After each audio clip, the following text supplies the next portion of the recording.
Because napakalaking value ang Freedom Park. Mga 1 week na ang Batangas farmers. It's very clean, very secure because of Manila City. So thank you very much.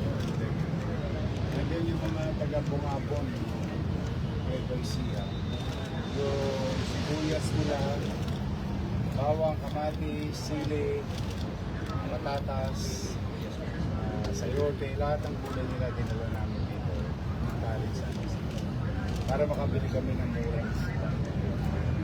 At the same time, yung mga farmers mabigyan ng access sa direkta sa consumer. Naubos kanina, ngayon nagre-replenish sila. Marami nga bibili. Ito mura, yun mo. 1 kilong sili, 130 lang. Yung sayote, 46.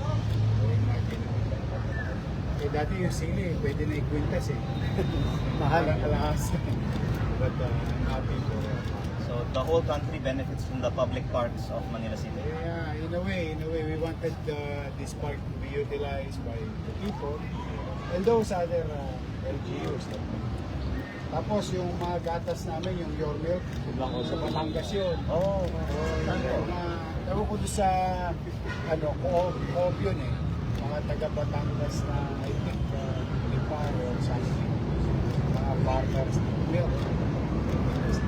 Pinapalusan sa daycare. 3 times a week.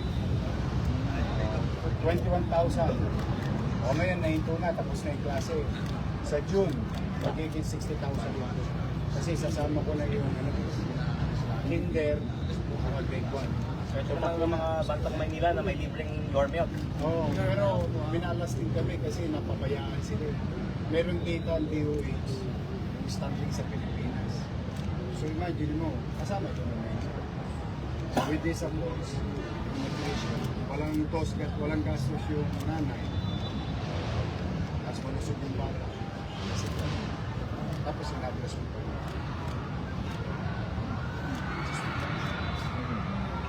Pero very grateful. Yes. It's not enough to thank you po for allowing our farmers to use your plaza. Oh, pare. Ang galing. Sa pare. Pechigo Ilos to ha. Oh, gat mabi. Masarap yan yun. Hindi, thank you talaga. Sarap niya. Magandang klase yung dala ni Homely Beast. Mahal tayo. Dapat to mag-senador, mana sa nanay. Question po. Ako, bakit po ang Maynila ang napili nyong bigyan ng ganito kadaming bigas?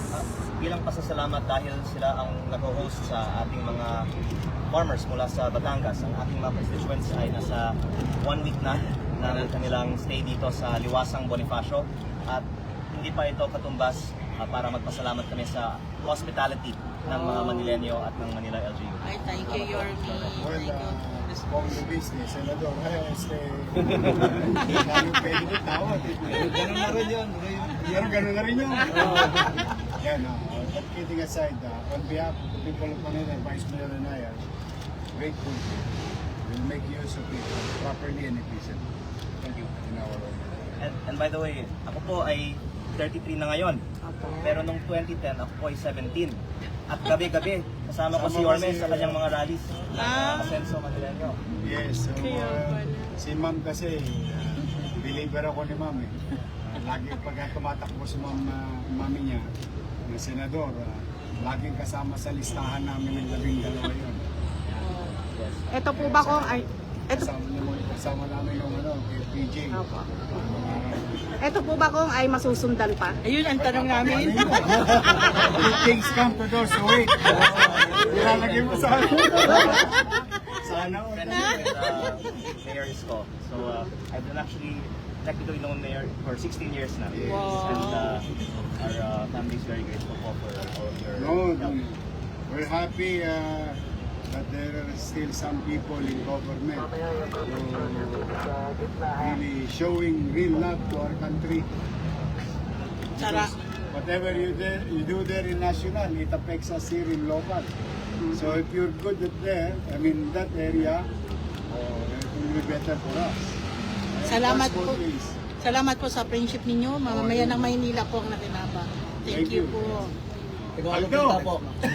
Siya, may namumukhang pa ako. Aldo tayo ngayon. Sige, Kong. Yes, thank you very much, Mayor. Sa America. Maraming salamat po. Vice Mayor. Thank you. Pwede ba nga nagpa-picture kay Kong? My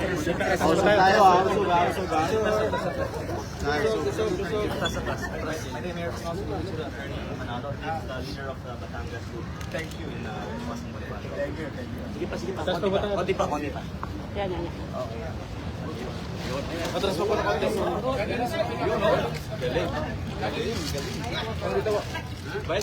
Napabuhat si Vice.